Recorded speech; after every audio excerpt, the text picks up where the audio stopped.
Allahu Akbar, Allahu Akbar. What is Islam? Is it Jewish? Or is it made by Muhammad? What are the origins? What's the background of the Quran? Was it written by a man in the Hijaz in Arabia? Or was it written by Jews in Babylon? What is the Sunnah? Is it the stories of a real man? Or are they heavily influenced by Jewish understanding? Is the Quran from Allah or from the rabbis? In this series, we're going to tackle what is the true origins of Islam. Welcome to the Talmudic Dilemma.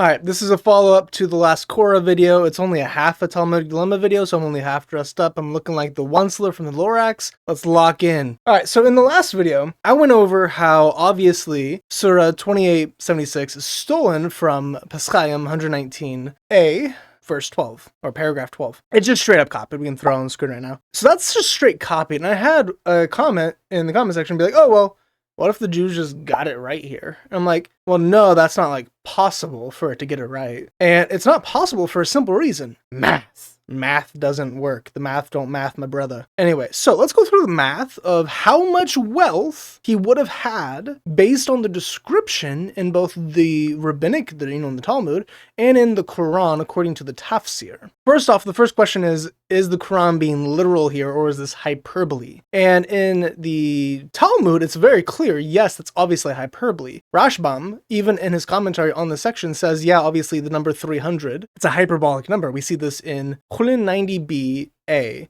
which says, there was a circular amount of ashes in the center of the altar, and sometimes there would be as much as 300 kor of ashes upon it. I think it's like 20 baths. That's like 18,000 gallons of ash, or 66,000 liters of ash. That is the amount. And it's like, oh, well, yeah, that's obviously hyperbole. That's like a small mountain of ash that you would be just pouring out. You can't do that. So this is obviously hyperbole. The number 300 is used for hyperbole all over the Talmud. So in the Talmud, it's obviously hyperbole. It's just saying, hey, Korah was wealthy. But in the Quran, under the Islamic interpretation, it is literal that many men struggling to carry the keys to the storehouses of his kingdom. So let's go through some tafsir. In Tafsir al-Jalalain, they write, indeed, Korah belonged to the people of Moses, being his paternal and maternal cousin, and we believed him, and he had believed in him in Moses. But he became insolent towards them through his disdain, haughtiness, and great wealth, for we had given him so many treasures that the number of their keys would verily have burdened a group of strong men. In other words, they would have been too heavy for such men of the lisboti. A group is to render the intransitive verb. The number of such men required is estimated to be 70, 40, or 10. Other estimates are also given. Mention when his people, the believers among the children of Israel, said to him, do not be exultant in your great wealth, and exultant of insolence. Truly God does not love the exultant in such things. That translation is awful, or the original Arabic is awful. Anyway, we get there that it is verily, so truthfully, he had these keys, literally he had these keys that would burden 70, 40, or 10 men. So we can do some math and see, okay, what is the high end, what's the low end, what's the average of those values based on how much men can carry. In Ibn Kathir, we also have that of which the keys wouldn't have been a burden to a body of strong men. Groups of strong men would not have been able to carry them because they were so many. Al-Amash narrated from Kaithma, the keys of Korah's treasure were made of leather, each key like a finger, and each key was for a separate storeroom. When he rode anywhere, the keys would be carried on 60 mules with white blazes on their foreheads and white feet. So that is similar to the Talmud version, that they are made out of leather, that they are smaller, and that they were carried on mules. Now it's 60 mules versus 300 mules, and we're not going to do the math for 60 mules, but that's still using the Talmudic understanding of this passage. So again, we have Ibn Kathir using the Jews, using the Talmud as a source to explain the Quran. But, beyond that, we get that there's possibly finger keys being used, the type of keys we now have today. So, At-Tabari in in, I think, volume 19, 617, says, Al-Amash narrated from Kayathma, the keys of Quran's treasure were made of leather, each key like a finger, and each key was for a separate storeroom where he wrote anywhere the keys would be carried on 60 mules. So we have both Ibn Kathir and At-Tabari using the Talmudic understanding from Kayathma. And then a modern tafsir, the Wat al-Quran by Shams Pirzada, in his commentary on Surah 2876 and 144, the keys of the treasures of Korah should not be compared with the keys of the modern times, which are small in size and light in weight. In the ancient days, there were no safes or cupboards where riches could be stored, but the wealth used to be buried in the ground or kept in a safe place with very big locks, used to be placed on the doors. These locks required big and heavy keys to open them. Allah had given so much wealth to Korah that he needed a lot of strong laborers to carry the keys of his treasures from one place to another. Possibly these keys might have been rods, and their being heavy would not have been an exaggeration, but the expression of a fact. It may also be noted that in the ancient days, treasures comprised of noble metals like gold and silver and valuable stones, not like today's currency notes, which are the inventions of modern times. So even the modernly scholar interpretations is that it is,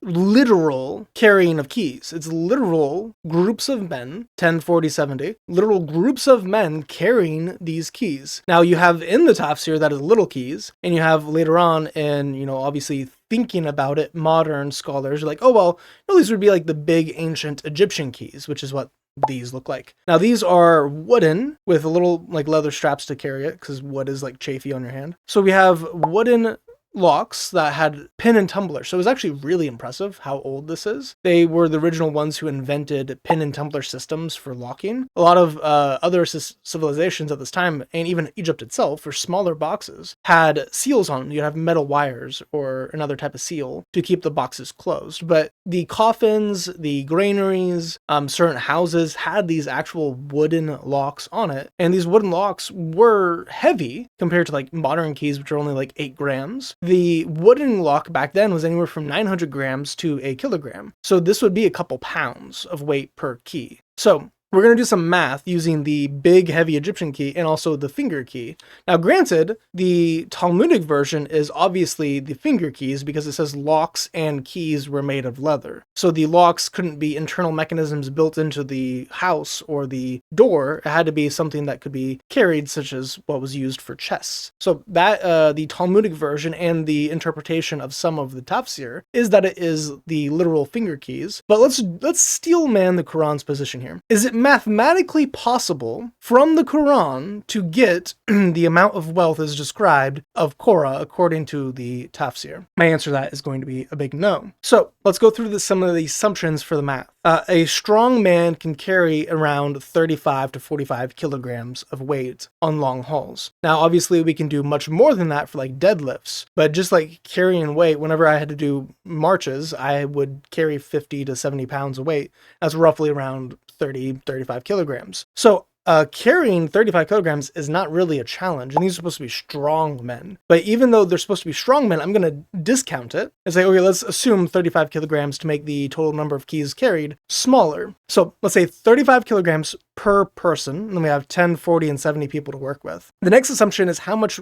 gold and silver and jewels are going to be in each chest or storeroom. Well, the chest we can base on an actual finding of the Haxni chest, the Haxni hoard, found in Britain in 450 AD, which contained around 3.5 kilograms of gold and around 24 kilograms of silver, plus some assorted jewels and heirlooms, like cups, gauntlets, chairs, swords, fancy stuff. Anyway, so we have actual, a big chest that is ancient, that is, Roman era, but it's in the UK.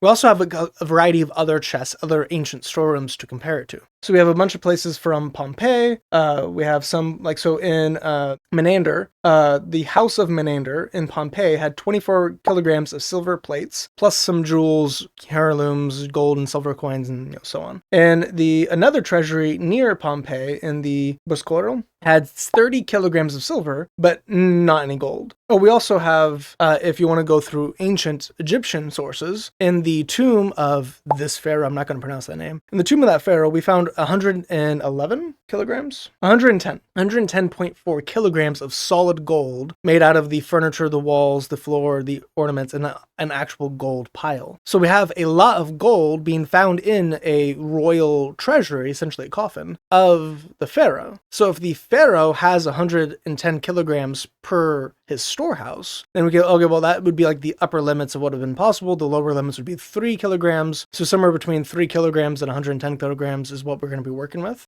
For simplicity, if you want to take it per each key is a chest, we're going to do 5 kilograms of just gold. You know, it's like discounting all the silver. So like 20, 30 kilograms of silver getting converted to 2 kilograms of gold is basically the idea. So it's actually an underestimate of how much wealth would actually be in each of these chests. And then for the storeroom perspective, because each storeroom would have multiple chests, or at least have enough like space to house 110 kilograms of gold, instead of doing 110, which is an overestimate because that's just for Pharaoh, let's do a more conservative estimate of 30 kilograms of gold. Again, not counting jewels, not counting silver, not counting any of that. So let's just do 5 kilograms and 30 kilograms for simplicity's sake for the math. Either way, no matter how you calculate this, if you use only silver, if you use only jewels, if you use only heirlooms, no matter how you calculate it, these numbers become so big, they become absurd. I want to demonstrate that. Also, the keys, I'm going to assume a kilogram for each key for the big keys, and then 50 grams for the small finger keys because they're supposed to be made out of leather. You could actually, make the big heavy keys instead of being made of wood. If they're actually made out of leather, it's under a kilogram. You could do like 500 grams and it would be even worse for Islam. But let's do the worst case scenario to begin with. So assuming the most possible wealth Korah could have at this moment, which would be 70 men carrying finger keys to chests. Now, I'm not going to do finger keys to storerooms. That would be significantly more because that's not necessarily fair. So I want to be fair to what the Quran is actually saying here. 70 men, each carrying 175 200-gram keys, if you're being most charitable. If you're assuming rather large or rather heavy finger keys, you could say 200 grams. And now again, you can multiply this by 4 and they would have significantly more gold. But 175 200-gram keys could be carried by each man, and then 70 men times 175 keys would be 12,250 keys. That many keys times 5 kilograms of gold gives you 61,250 kilograms of gold for Korah's wealth. In modern USD, that's right around $10 billion. So this would put him in the top 100 richest men who ever lived from the Quran's perspective. Interestingly, Egypt at this time period, according to Egyptologists and historians, only had around 18 tons of gold, so 18,000 kilograms of gold in the empire, and they were the first ones to actually start digging gold and start making things out of it. So Egypt was the Renaissance. They were the pioneers of gold mining. They used a bunch of criminals and slaves to do it, and in doing so, they got big piles of gold. 18,000 kilograms of gold is a lot of gold, but Korah's wealth here is 61,000 kilograms of gold. So he is like 3 times more rich than all of Egypt, and the whole world estimated at this point in time was less than 500 tons of gold. So less than 500,000 kilograms of gold. So he's like approaching the global wealth of what's happening, and that is with the slightly conservative estimate based on 70 men carrying the keys. You could times that by 4 and actually get the global wealth in one man. That's pretty impressive. Now again, that's an underestimate because you also you could do a variety of things to make these go up. You could include silver, you can include jewels, you could include more gold because we have the pharaoh's coffin that has 4 times more gold in it than what I estimated for the storeroom. So instead of doing chests, you could do storerooms.